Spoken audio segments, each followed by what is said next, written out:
আসসালামু আলাইকুম everyone, welcome to my channel. আশা করছি সবাই ভালো আছেন। আমরাও আলহামদুলিল্লাহ ভালো আছি।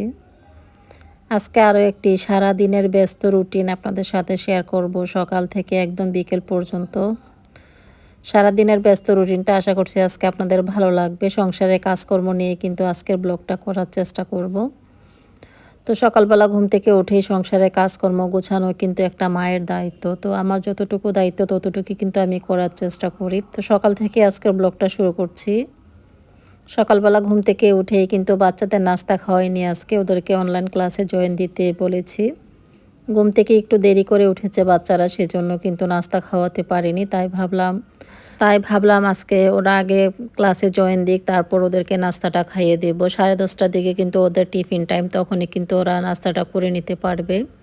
তা আজকে কিন্তু প্রচণ্ড ঠান্ডা, মানে ঠান্ডা তো চলে যাচ্ছে, তারপরেও কিন্তু সকালবেলা বিকেলবেলা কিন্তু প্রচুর ঠান্ডা পড়ে, যে সকালবেলা কিন্তু কুয়াশা দেখা যাচ্ছে। আর যখন একটু দুপুর টাইম হবে তখন তো একদম রোদ উঠবে, মানে একটু গরম পড়তেছে আর কি, মাঝে মধ্যে গরম লাগতেছে, আবার বিকেল টাইমে কিন্তু ঠিকই ঠান্ডা পড়তেছে।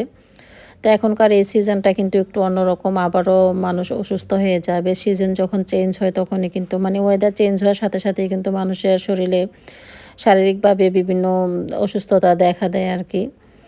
তো এই যে বাচ্চারা ক্লাস করতেছে, তার ফাঁকে ফাঁকে কিন্তু আমরা নাস্তাটাও করে নিয়েছি। সালমান পিছনে বসে নাস্তা করে নিচ্ছে ক্যামেরার পিছনে, আর সামনে তো মীরা বসে ক্লাস করছে। তো এখন সময় হলো সকাল 10:30 বাজে। তো 10:30টার দিকেই কিন্তু ওদের টিফিন টাইম আর কি। 9টার দিকে ওদের ক্লাস শুরু হয়, 10:30টায় টিফিন টাইম।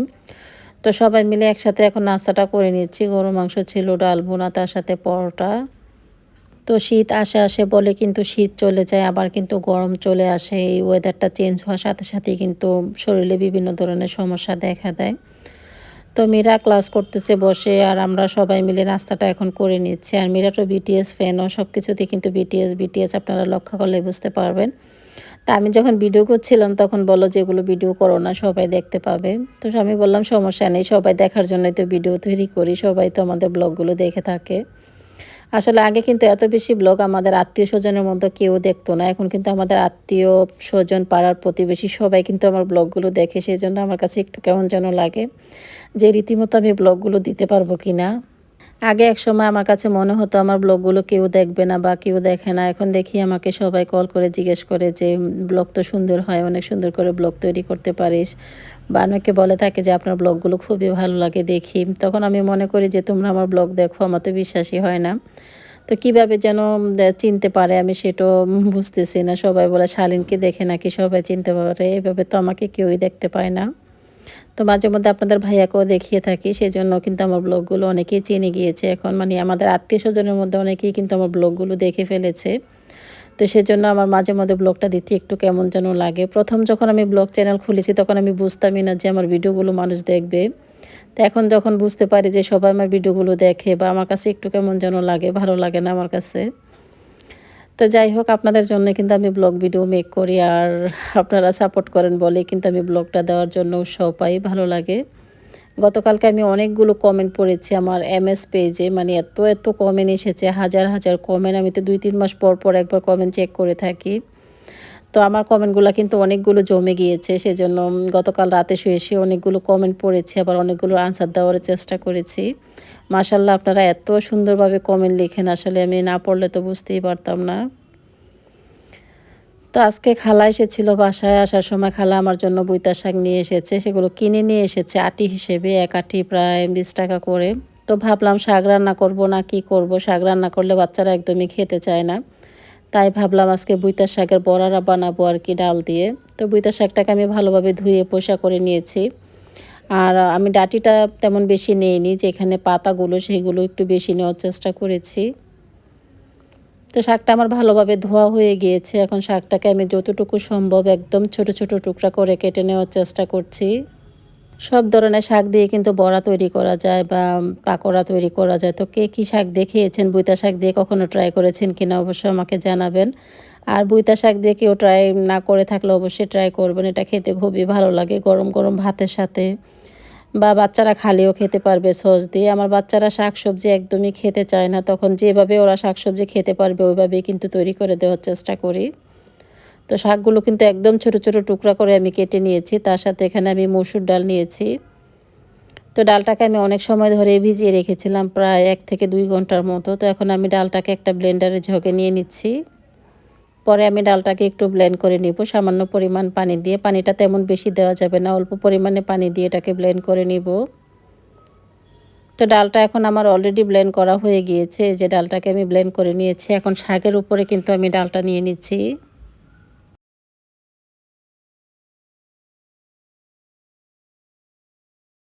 তো ডালটার মধ্যে এখন আমি এক এক করে মশলাগুলো অ্যাড করে দেব। আর ডালটা আমি কিন্তু তেমন বেশি ব্লেন্ড করিনি, হালকা একটু ব্লেন্ড করে নিয়েছি। তো প্রথমে আমি দিয়ে দিচ্ছি স্বাদ মতো লবণ। তার সাথে আমি দিয়ে দিচ্ছি হলুদের পাউডার, মরিচের পাউডার, জিরার পাউডার, ধনিয়ার পাউডার। 1 চামচ পরিমাণ সব ধরনের মশলা দিয়েছি। আর এখানে আমি কাঁচামরিচ দিয়েছি প্রায় 2টার মতো। তার সাথে এখানে দিয়ে দিলাম 1 কাপ পরিমাণ পেঁয়াজ কুচি। আর এখন দিয়ে দিব একটা ডিম। আর এটাকে আমি খুব ভালোভাবে কিন্তু হাত দিয়ে মাখিয়ে নেব। আর এভাবে কিন্তু ডালের বড়া, মানে অল্প তেলে যেটাকে ভাজে সেটাকে ডালের বড়া বলে থাকে। তো আমি আজকে চুবো তেলে ভাজবো, এটা একদম পেঁয়াজুর মতো হবে, খেতেও কিন্তু অনেক ভালো লাগবে। তো সবার লাস্টে আমি সামান্য পরিমাণ আদা বাটা, রসুন বাটা দিয়েছি। তো এখন হাত দিয়ে খুব ভালোভাবে মাখিয়ে নিচ্ছি। তো আপনাদের হাতের কাছে যাদের বেসন আছে সেটাও দিতে পারেন বা আটাও দিতে পারেন, কোনো সমস্যা নেই। তো আমি কিন্তু আটাটা ইউজ করতেছি এখানে প্রায় 1.5 কাপের মতো, মানে যতটুকু পরিমাণ আটা লাগছে ঠিক ততটুকু পরিমাণে কিন্তু আমি আটাটা ইউজ করছি। অনেকে ভাবতে পারেন এটা আটা ইউজ করাতে খেতে ভালো লাগবে না বা মুচমুচে হবে না, এটা কিন্তু একদম মুচমুচে হবে। সসের সাথে এটা পরিবেশন করবেন, ছোট বড় সবাই কিন্তু এটা খেতে অনেক বেশি লাইক করবে। আমার বাচ্চারা শাক খেতে পছন্দ করে না, তো আমি এভাবে কিন্তু লাল শাক, পালং শাক, তার মধ্যে যে কোনো শাক দিয়ে কিন্তু এটা তৈরি করা যেতে পারে, খেতে খুবই সুস্বাদু হয়। তা আটা দিয়ে আমি খুব ভালোভাবে কিন্তু একটা ডো তৈরি করে নিয়েছি। আমি চেয়েছিলাম এরকম একটু আঠালো হবে, ঠিক এরকম কিন্তু একটু আঠালো হয়েছে। আর লবণটা একটু চেক করে নিয়েছি। তো চুলাতে পর্যাপ্ত পরিমাণ সয়াবিন তেলে এখন আমি চুবো তেলে এটাকে ভেজে নেব। আপনারা চাইলে অল্প আঁচে, মানে অল্প তেলেও কিন্তু এটা ভেজে নিতে পারেন। তো প্রথমে আমি চুলাটাকে হাই হিট করে রেখেছিলাম, তারপর মিডিয়াম আঁচে কিন্তু এটাকে একদম মুচমুচে করে ভেজে নেব। যতক্ষণ না এটা মুচমুচে হবে ততক্ষণ কিন্তু আমি এটাকে ভেজে নেব। তো এই ফাঁকে আমি চুলাটাকে একটু মুছে নিচ্ছি। আসলে আমার রান্নার পরে কিন্তু আমি এই কাজটা করে নিচ্ছি। রান্নার ফাঁকে ফাঁকে কিন্তু বিভিন্ন ধরনের রেসিপি করার চেষ্টা করি। তো বাচ্চাদেরকে যখন শাক, নিরামিষ সেটা রান্না করে দিব, ওরা খেতে চায় না, সেজন্য ভাবলাম একটু অন্য ধরনের রান্নাটা করি। তো অনেকে আমার বিভিন্ন ধরনের রান্না দেখতে চান। আসলে আগের মতো তেমন বেশি ব্লগ মেক করি না। আর রান্নাও কিন্তু তেমন বেশি রান্না করি অবশ্য, বাট সেটা কিন্তু ভিডিও করা হয় না। অনেক সময় দেখা যায় অলস মনে হয়, সেজন্য ভিডিওটা মেক করি না। যখনই কিচেনে আসি, যখন ভিডিও করব তখন কিন্তু অনেক লেট হয়ে যায়। 1 ঘন্টার জায়গায় কিন্তু আমার 2-3 ঘন্টা লেগে যায়।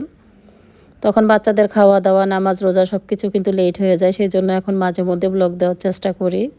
কারণ নিজেকেও একটু সময় দিতে হবে। নিজের টাইম পাস করে যদি ভিডিওর পেছনে সারাদিন থাকি তাহলে তো আমার নামাজ রোজা সব কিছু দেরি হয়ে যাবে। সেজন্য মাঝে মধ্যে যখন ফ্রি থাকি তখনই ব্লগ মেক করার চেষ্টা করি।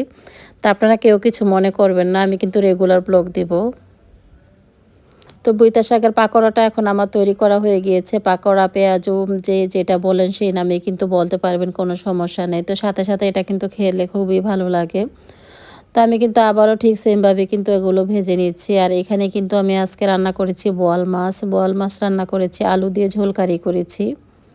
আপনাদের ভাইয়া সেদিন বোয়াল মাছ নিয়ে এসেছিল, সেটার সাথে আমি আলু দিয়েছি কয়েক টুকরা দিয়ে, কিন্তু ফ্রেশ মাছ দিয়ে তারপর আলুর ঝোল করেছি। সাথে টমেটো দিয়েছি 2টা। এভাবে কিন্তু মাঝে মধ্যে বড় মাছ আলু দিয়ে ঝোল করলে খেতে খুবই ভালো লাগে, মানে নতুন আলুটা দিয়ে আর কি। তো এই যে এখন আমাদের শাকের পাকোড়াটা তৈরি করা হয়ে গিয়েছে। সবাই মিলে কিন্তু এখন খেয়ে নিচ্ছি। আর এটা গরম গরম কিন্তু খালি খেতে অনেক বেশি ভালো লাগে। তো ভাতের সাথে খেলেও কিন্তু খারাপ লাগে না। মাঝে মধ্যে আমি ভাতের সাথে খাওয়ার চেষ্টা করি। তো আমি যখন এটা ভাজি করি তখন কিন্তু সাথে সাথে আমার এটা খাওয়া হয়ে যায়। মানে ভাতের সাথে খাওয়ার আর কোনো টাইম পাই না। এমনিতেই কিন্তু এটা শেষ হয়ে যায়। দেখতেই পাচ্ছেন আমার বাচ্চারা কিন্তু খুব সুন্দরভাবেই খেয়ে নিচ্ছে। তো এভাবে শাক দিয়ে যদি বড়া তৈরি করে বাচ্চাদের দেন তখন কিন্তু বাচ্চারা এমনিতেই খেয়ে নেবে। ছোট বাচ্চাদের জন্য কিন্তু আরও বেশি সুবিধা এই রেসিপিটা। তো বিকেলবেলা ভাবলাম এখন আমি একটু পুদিনা পাতার চা তৈরি করব। পুদিনা পাতার চাটা কিন্তু খুব সুন্দর একটা কালার আসে। তো আমাদের তো বেলকুনিতে প্রচুর পরিমাণে পুদিনা পাতা হয়েছে। তো মাঝে মধ্যে সেখান থেকে আমি পুদিনা পাতা নিয়ে আসি। এখন যেহেতু প্রচুর রোদ ওঠে দুপুরবেলা, তখন কিন্তু পুদিনা পাতাগুলো কেমন যেন হয়ে যায়। প্রতিদিন 2 বেলা করে এখন পানি দিতে হয়, অনেক রোদ ওঠে কিন্তু দুপুরবেলা।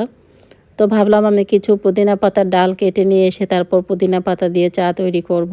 কিছুক্ষণের মধ্যে দেখতে পারবেন এটা কালারটা অলরেডি চেঞ্জ হয়ে এসেছে।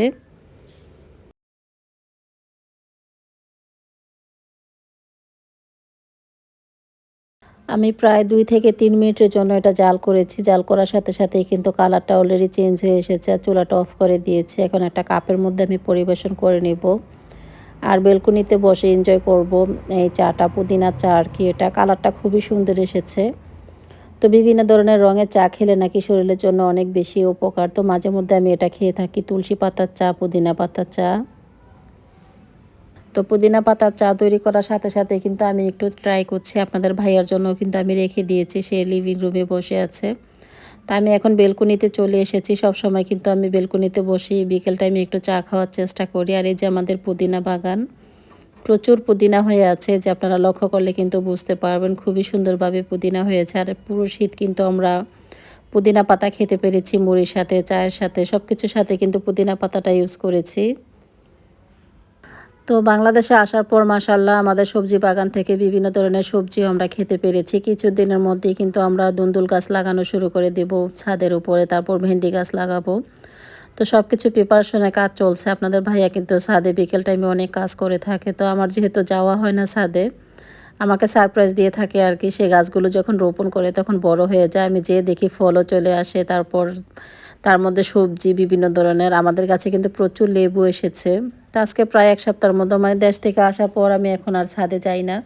কারণ বিকেলবেলা এত রোদ উঠে ছাদে আমার একদমই ভালো লাগে না রোদের মধ্যে। শীতের রোদটা কিন্তু অনেক মিষ্টি হয় আর গরমের রোদটা কিন্তু একদমই ভালো লাগে না।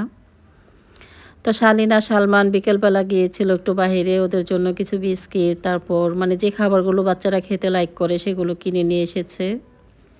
তা আমাকে বলেছিল বাচ্চারা যাওয়ার জন্য, আমি আর যেতে পারিনি। শালীন, মীরা, সালমান ওরা গিয়েছিল বাহিরে। ইদানিং আমার কেন যেন বাহিরে যেতে একদমই ভালো লাগে না। আমার কাছে মনে হয় কি বাসায় বসে থাকি, বাসায় ভালো লাগে। বাসায় যেহেতু সারাক্ষণ সংসারে কাজকর্ম নিয়ে ব্যস্ত থাকি, সেজন্য কিন্তু বাসায় ভালো লাগে। তো আজকের ব্লগটা আমি রাতের ডিনার পর্যন্ত রাখবো। তো বিকেলবেলা এখন বাচ্চাদের জন্য নাস্তা তৈরি করার জন্য চলে এসেছি। তো ওদেরকে বললাম যে নুডলস স্যুপ করে দেবো, ওরা খাবে না। চেয়েছিলাম পাস্তা করে দেবো, সেটাও খাবে না। তো ওদেরকে জিজ্ঞেস করলাম কি খাবে, আর ভাবলাম যে দুপুরে কিছু ভাত রয়ে গিয়েছে সেটা দিয়ে তোমাদেরকে রাইস ফ্রাইড তৈরি করে দিই। তখন ওরা বললো ঠিক আছে। রাইস ফ্রাইডটা খেতে বাচ্চারা অনেক বেশি পছন্দ করে। তো আমি এখানে ডিম দিয়ে রাইস ফ্রাইড তৈরি করে নিচ্ছি, তার সাথে চিংড়ি মাছ ভেজে নিচ্ছি। সবসময় বাচ্চারা যে খাবারটা খেতে চায় সেটাই কিন্তু তৈরি করার চেষ্টা করি। আমরা কি খাবার খাবো সেটা আমরা কখনই কিন্তু পছন্দ করে রান্না করি না। বাচ্চাদের পছন্দ অনুযায়ী রান্না করি, তারপর আমাদেরও খাওয়া হয়ে যায়। আর গতকালকে আমি যখন ব্লগ দিয়েছিলাম, ব্লগের মধ্যে একটা আপু হয়তো নতুন জয়েন হয়েছে আমার চ্যানেলে, আমার সম্বন্ধে কিছুই জানে না। সে আমাকে একটা কমেন্ট লিখেছে। তো আপুর কমেন্টে আমি অনেক বেশি কষ্ট পেয়েছি। গ্রামের ব্লগের মধ্যে কমেন্টটা লিখেছিলেন। তো আমি কমেন্টের আনসারটা দিব না। তো আপুকে বলবো যে আপু, মানুষের সম্বন্ধে না জেনে কখনো কিছু বলার চেষ্টা করবেন না। মানুষের সম্বন্ধে জেনে তারপর আনসারটা বা কোশ্চেন করা, আনসার করা, সেটা কিন্তু সবচেয়ে বেশি ভালো। আপনি যেহেতু আমার চ্যানেলে নতুন, সেজন্য হয়তো আমার সম্বন্ধে কোনো কিছু না জেনেই কিন্তু হুট করে এসে আমাকে একটা কমেন্ট করে বসেছেন। সেটা আমি অনেক বেশি কষ্ট পেয়েছি। বাট আপনি যেহেতু নতুন, সেজন্য আপনাকে তেমন বেশি আমি কিছু বলিনি। হয়তো কয়েকদিন আমার ব্লগ দেখতে দেখতে হয়তো আপনিও কিন্তু আমার মানে রেগুলার ভিউয়ার হয়ে যাবেন, তখন অবশ্যই আমি আনসারটা দিব।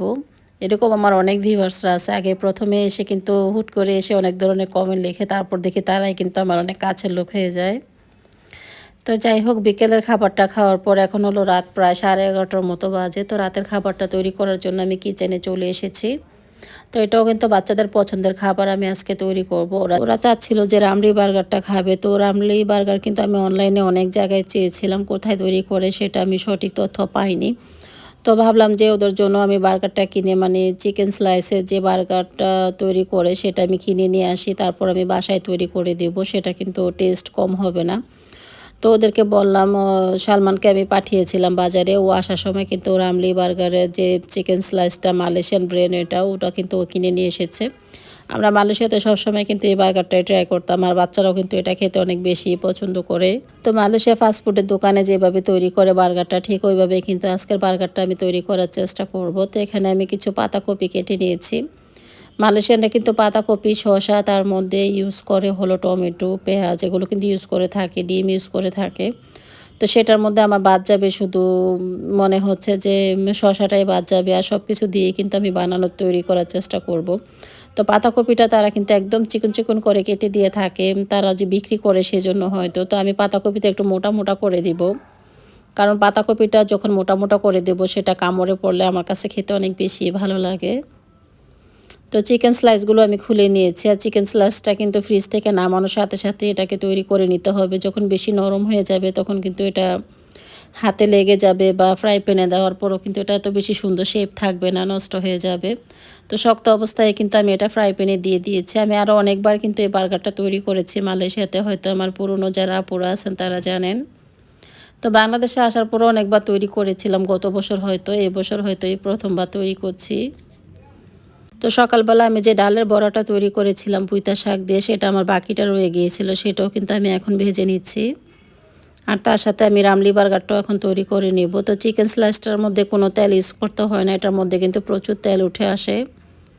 চুলাটাকে একদম মিডিয়াম আঁচ করে কিন্তু আমি চিকেন স্লাইসগুলো ভেজে নিচ্ছি। আর এই যে দেখতে পাচ্ছেন প্রচুর তেল উঠে এসেছে, তেলটা কিন্তু আমরা খাবো না, ফেলে দিব। আর এই তেলের মধ্যে কিন্তু এক এক করে চিকেন স্লাইসগুলো আমি ভেজে নেব। তো অলরেডি আমার চিকেন স্লাইসগুলো ভাজা হয়ে গিয়েছে, আর বাকি যেগুলো রয়ে গিয়েছে সেগুলো আমি এখন ভেজে নিচ্ছি। তো অনেকে হয়তো আমাকে জিজ্ঞেস করতে পারেন যে আপু রামলি বার্গারের চিকেন স্লাইসটা কোথায় পেয়েছো? তো এটা বাংলাদেশে গ্রোসারি শপে পাবেন, বসুন্ধরায় বা গুলশানে এরকম এরিয়ার মধ্যেই বেশি পাওয়া যাবে এটা। অন্য এরিয়াতে পাওয়া যায় কিনা সেটা আমি জানি না। তো আমি এটা গুলশান থেকে নিয়ে এসেছি, একটা গ্রোসারি শপ থেকে। তো এই বার্গারটা তৈরি করার জন্য ব্ল্যাক পেপার আর হোয়াইট পেপার প্রয়োজন হবে। তো আমার ব্ল্যাক পেপার আর হোয়াইট পেপার পাউডারটা শেষ হয়ে গিয়েছে, তাই ভাবলাম এখন আমি পাউডারটা তৈরি করে ফেলি। তো এখানে আমি দিয়েছি 2 চামচের মতো হোয়াইট পেপার আর ব্ল্যাক পেপার। মোট আমি 4 চামচের মতো নিয়েছি, নিয়ে এখন আমি একটা গ্রাইন্ডারে ঝোঁকে এটাকে পাউডার তৈরি করে নিয়েছি। তো পাউডারটা কিন্তু এখন আমার অলরেডি তৈরি করা হয়ে গিয়েছে। এখন আমি একটা বয়মে রেখে দেবো, আর অল্প সামান্য পরিমাণ আমি ইউজ করব। সামান্য পরিমাণ আমি ডিমের মধ্যে দিব, আর সামান্য পরিমাণ দিয়ে দিব আমি চিকেন স্লাইসের মধ্যে। তো এই যে আমি ডিমের মধ্যে এখন ব্ল্যাক পেপার আর হোয়াইট পেপার একসাথে দিয়ে ডিমটাকে খুব ভালোভাবে বিট করে নিব।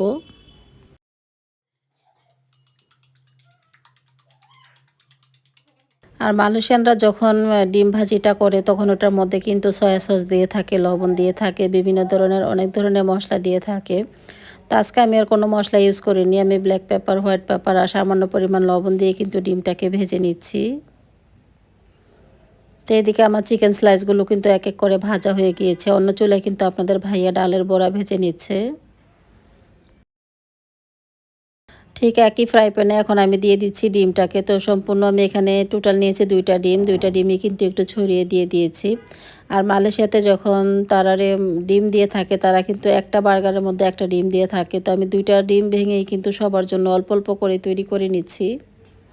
তো ডিমটাকে আমি এভাবে স্লাইস করে কেটে নিচ্ছি, ছোট ছোট টুকরা করে, সবাইকে এক পিস করে ডিম দেওয়া যাবে আর কি। আমি পাতলার মধ্যে কিন্তু ডিমটা ভেজে নিয়েছি।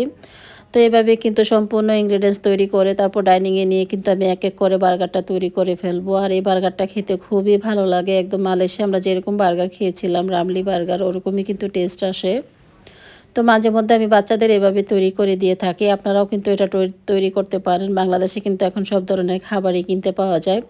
সেদিন বাজারে আমি গিয়ে একটা মাইলোর ক্যান কিনে নিয়ে এসেছিলাম। তো আমাকে এক আপু জিজ্ঞেস করেছিল যে আপু বাংলাদেশে কি মাইলো কিনতে পাওয়া যায়? তো বর্তমানে বাংলাদেশে এখন সব কিছুই কিনতে পাওয়া যায়, কোনো কিছুই কমতি নেই। গুলশানে, বসুন্ধরা এই ধরনের এরিয়াতে একটু বেশি পাওয়া যায় আর কি। তো যে কোনো গ্রোসারি শপে যে বললেই হবে, বা আপনারা ঘুরে ফিরে দেখতে পারেন, সেখানে কিন্তু অনেক ধরনের খাবার কিনতে পাওয়া যায়। তো এখানে আমি বার্গার বান নিয়েছি, এটা কিন্তু কিনে নিয়ে এসেছিলাম। তো বার্গার বানটাকে আমি 2 টুকরা করে কেটে নিয়েছি, আর এটাকে আমি ফ্রাই প্যানে একটু বাটার দিয়ে দিয়েছি। এখন রুটিগুলো আমি একটু ভেজে নেব। আমি প্রথমে যখন ইউটিউব চ্যানেল খুলেছিলাম তখন কিন্তু আমি দেখিয়েছিলাম মালয়েশিয়ানরা কীভাবে বার্গার তৈরি করে। তো সেই ভিডিওটা কিন্তু আমার আছে, যারা দেখেননি তারা অবশ্যই দেখে নিতে পারেন। সেই ভিডিওটার মধ্যে লক্ষ্য করলে বুঝতে পারবেন তারা যেভাবে তৈরি করেছিল ঠিক সেমভাবেই কিন্তু আমি বার্গারটা তৈরি করছি। তবে এই বার্গারটার মধ্যে একটু মেয়োনিজ আর চিলি সস, টমেটো সসের পরিমাণটা একটু বেশি দিতে হয়, তাতে কিন্তু বার্গারটা খেতে অনেক বেশি ভালো লাগে। তো আমি আজকে কিন্তু মেয়োনিজ আর চিলি সসটা একটু বেশি ইউজ করব। তো সামান্য পরিমাণ বাটার দিয়ে আমি 2 সাইড থেকে কিন্তু রুটিগুলো ভেজে নেওয়ার চেষ্টা করছি। ঠিক এরকম কিন্তু রুটিগুলো যখন ভাজা হয়ে যাবে তখন আমি উঠিয়ে ফেলবো। আসলে ইচ্ছে করলে বাসায় কিন্তু সব কিছু তৈরি করা যায়। মালয়েশিয়ান সব কিছুই কিন্তু বাংলাদেশে কিনতে পাওয়া যায়। সেদিন আমি এক শপিংয়ে গিয়েছিলাম, যেয়ে দেখি সেখানে ডুরিয়ান বিক্রি করছেন। তো ডুরিয়ান দেখে বাচ্চারাও কিন্তু অস্থির হয়ে আছে যে ডুরিয়ান কিনে নিয়ে যাব, বাসায় নিয়ে ডুরিয়ান খাবে। বাট এটা একদম শুকিয়ে আমার কাছে মনে হচ্ছে এটা গত বছরের। মালয়েশিয়াতে তো আমরা ডুরিয়ান খেয়েছি একদম ফ্রেশ ডুরিয়ান, মাত্র গাছ থেকে পেড়ে নিয়ে এসেছি। আবার গাছ থেকে পেড়েও কিন্তু আমরা খেয়েছি গ্রামে যেয়ে। অনেক জঙ্গলে কিন্তু এগুলো হয়ে থাকে। তো আমাদের দেশে যেগুলো পাওয়া যায় সব কিছুই পাওয়া যায়, বাট ফ্রেশ কিন্তু আমরা খেতে পারি না যে কোনো খাবারটাই। অন্য দেশ থেকে আসে সেটা তো আর ফ্রেশ আসে না, সেজন্য আর ডুরিয়ানটা কিনে নিয়ে আসেনি। বাচ্চারা কিন্তু অনেক ইচ্ছুক ছিল ডুরিয়ান খাবে। তো ভাবলাম ইনশাল্লাহ একদিন যখন মালয়েশিয়া যাব তখন কিন্তু অবশ্যই তোমরা খেতে পারবে, তাই আর ডুরিয়ানটা কেনা হয়নি।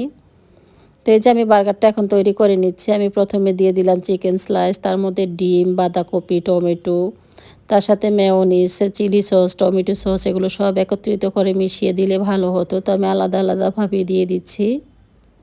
তো রামরির চিকেন বার্গারটা আমি আজকে তৈরি করছি। এটা কিন্তু বিফ বার্গারও তৈরি করা যায়। তো বিফ তো প্রায় সময় আমরা বাসায় রান্না করে খাই, সেই জন্য কিন্তু বিফটা কিনে নিয়ে আসেনি। সালমান আজকে বাহির থেকে কিনে নিয়ে আসলো যে রামরি বার্গার পেয়েছি। তো ভাবলাম নিয়ে আসো, কোনো সমস্যা নেই। তো যে শপটা থেকে আমরা এগুলো কিনতে পেয়েছি সেখানে কিন্তু মালয়েশিয়ান অনেক ধরনের খাবারই সেখানে কিনতে পাওয়া যায়। তো ভাবলাম এখন থেকে সেই শপিংটাতে আমরা শপিং করব। আর এই যে আমাদের আজকে রাতে ডিনার হলো বার্গার, তার সাথে হলো 1 গ্লাস করে দুধ দিব বাচ্চাদেরকে।